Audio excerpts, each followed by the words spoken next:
Salut à tous, j'espère que vous allez bien. Bienvenue sur Extra Foot. Alors ici on parle du Barça et du foot. Alors aujourd'hui on va faire quelque chose de simple, on va pas se compliquer la vie. On va parler de l'actualité mercato du Barça. C'est parti.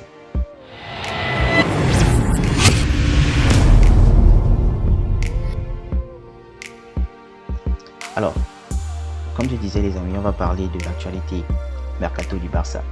Mercato du Barça, je dirais que Monsieur Xavi, il a une idée claire de ce qu'il veut faire de son Barça. Il a certains joueurs, certains profils qu'il veut recruter pour son Barça. Et également, il a des joueurs sur qui il ne compte pas. C'est normal. Voilà. Tel joueur, il peut pas l'aimer, il peut pas aimer son profil, il peut pas aimer sa qualité. Et donc, il va lui dire clairement que monsieur, en réalité, je compte pas sur vous. Donc, trouvez-vous une porte de sortie, partez.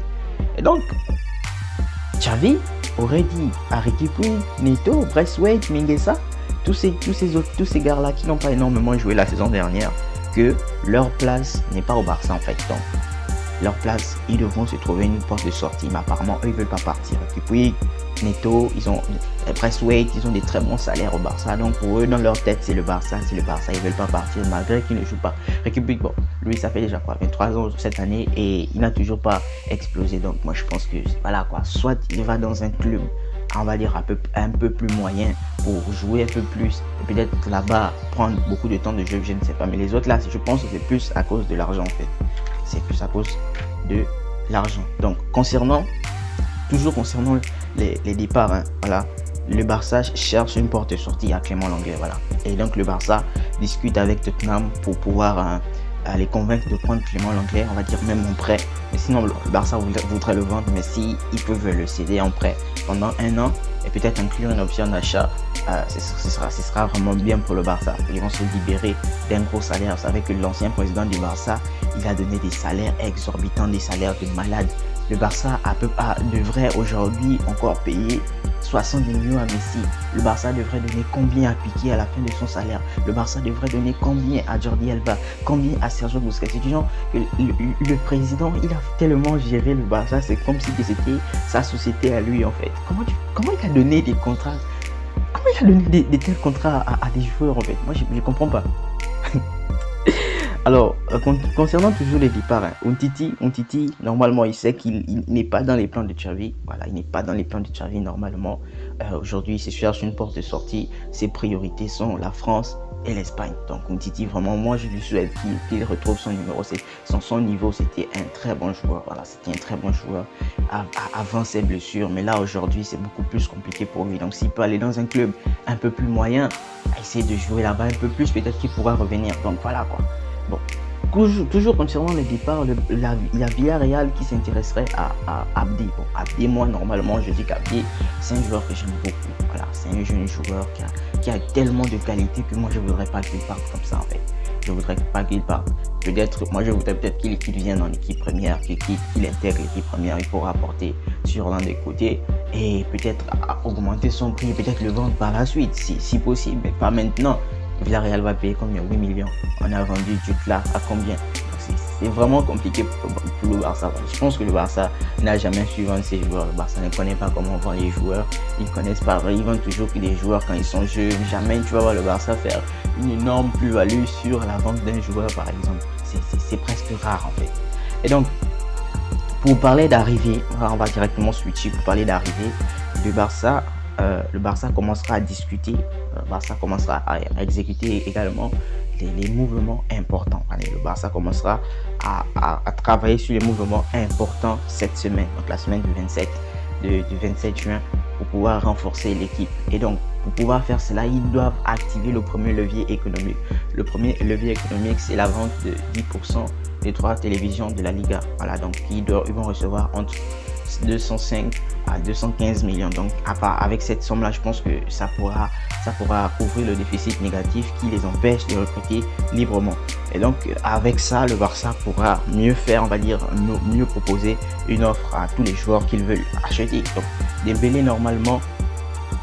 Dembélé veut rester au Barça apparemment. Le club est même surpris que le joueur vienne et fasse la pression en fait. certainement parce qu'il n'a pas reçu d'autres offres des autres clubs en fait. Il discute avec Chelsea, il discute avec le Paris Saint-Germain. Mais bon, Chelsea ne veut pas avoir un joueur qui va passer toute sa vie à l'infirmerie. Le Paris Saint-Germain ne veut pas un joueur, on va dire, qui n'est pas professionnel, on va dire ça en grève comme ça, parce qu'ils ont complètement changé de façon de recruter les joueurs. Donc le Paris Saint-Germain a changé sa façon de recruter. Aujourd'hui, c'est beaucoup, ils veulent des joueurs qui vont mouiller le maillot en fait, pas des mercenaires qui vont venir juste s'enrichir et un peu comme ceux qui sont au Paris Saint-Germain. Je ne veux pas parler des autres clubs. Et donc le Barça a également proposé a fait une deuxième offre pour Robert Lewandowski, mais bon, la deuxième offre a été rejetée, le Bayern n'a même pas répondu en fait. Donc le Barça normalement aujourd'hui doit faire un bon mercato pour pouvoir reprendre la place qui lui est due en Europe en fait, pour pouvoir aujourd'hui recouvrer le respect qu'il avait. Parce que tu fais une offre au Bayern, mais lui qui ne répond même pas, bah il te respecte pas. Comment ça? Ils ont pris Mané à combien? Et puis nous, on veut proposer pour prendre Lewandowski, on a proposé combien? 40 millions. Le mec, il a 34 ans, il a 1 an de la fin de son contrat. Pourquoi ils veulent pas discuter? C'est vraiment un truc de ouf, quoi. Et donc, le Barça travaille également sur la signature de Rafinha, mais apparemment, Rafinha, Arsenal est devant. Voilà, Arsenal est passé devant. Arsenal en pole position pour le signer. Le joueur veut jouer la Ligue des Champions. Donc, le joueur veut changer de dimension parce que quand il joue à Leeds United, c'est juste pour jouer, le maintien. Il veut jouer la Ligue des Champions. Il a déjà 25 ans, donc il veut passer un autre cap dans sa carrière. Donc normalement, Rafinha devrait plutôt aujourd'hui se diriger vers Arsenal. Bon, le Barça discute avec le joueur parce que le Barça est d'accord avec le joueur, mais n'a pas encore d'accord avec Leeds United. Leeds demande autour de 75 millions. Donc 75 millions, est-ce que 75 millions sur Rafinha c'est justifié? Je ne sais pas. Donc je vous pose la question, est-ce que 75 millions sur Rafinha c'est justifié? Et donc le Barça, aujourd'hui le Barça est le seul club qui s'intéresse à Jules Koundé. Donc Chelsea s'intéresse aux joueurs. Le Chelsea on va dire s'est refroidi un peu parce qu'il place d'autres joueurs au-dessus de Jules Koundé, on va dire un Mathis de Ligt qui pourrait plus apporter selon eux que Jules Koundé. Donc ils ne sont plus trop chauds pour Jules Koundé. Aujourd'hui le Barça est le seul club intéressé par Jules Koundé. Le Barça, je crois, bon c'est sorti dans la presse, le Barça aurait fait une offre de prêt avec option d'achat obligatoire. Donc c'est un prêt payant de 23 millions et une option d'achat de 40. Bon, je ne sais pas si ils vont accepter, mais je ne pense pas parce que eux ils veulent du cash, ils veulent que ce soit là sur table en fait. Donc nous arrivons à la fin de cette actu mercato. Nous vous inviterons à vous abonner et d'activer la cloche de notification pour ne rater aucune de nos prochaines vidéos. Ciao.